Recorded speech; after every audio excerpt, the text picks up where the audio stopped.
Donald ট্রাম্পের Israel প্রীতি সবার জানা, এমনকি যুক্তরাষ্ট্রের সর্বশেষ নির্বাচনে এই ইসরায়েলি ব্লকের জোরেই ক্ষমতায় ফিরতে পেরেছেন তিনি। তাই ট্রাম্পের সম্ভাব্য ফেরা নিয়ে আগে থেকেই সতর্ক ছিল ইরান। বিশেষ করে দেশটির কর্মকর্তাদের মধ্যে এই বিশ্বাস দৃঢ় হয়েছে, ট্রাম্প ক্ষমতায় বসেই তেহরানের পারমাণবিক কর্মসূচি গুঁড়িয়ে দেবে।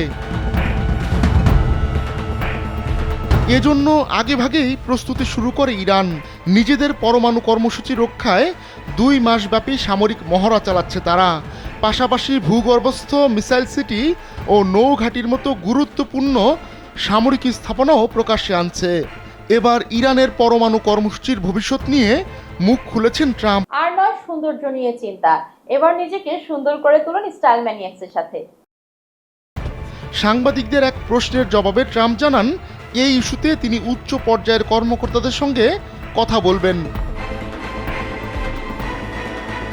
তেহরানের বিরুদ্ধে যুক্তরাষ্ট্র সামরিক পদক্ষেপ নেবে কিনা এমন প্রশ্নে ট্রাম্প জানান, তার আশা ইরানের পরমাণু কর্মসূচিতে হামলা এড়াতে পারবেন তিনি। ইসরায়েল জন্মলগ্ন থেকেই ইরানকে দেশটির অস্তিত্বের জন্য হুমকি হিসেবে দেখে আসছে।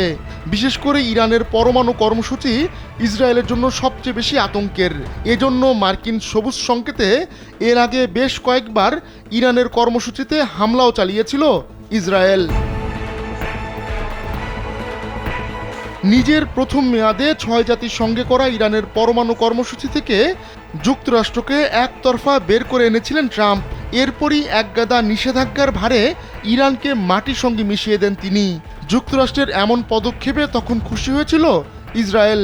আবার ক্ষমতার শেষ বেলায় এসে ইরানের চৌকস সামরিক কমান্ডার কাসেম সোলাইমানিকে হত্যার নির্দেশ দেন ট্রাম্প। এই মেয়াদে ট্রাম্প চাইছেন ইরানের উপর সর্বোচ্চ চাপ প্রয়োগ করতে। তবে সেটা যে ইরানের বিরুদ্ধে সামরিক পদক্ষেপ নয়, তা আগেভাগেই ইঙ্গিত দিয়েছেন ট্রাম্প।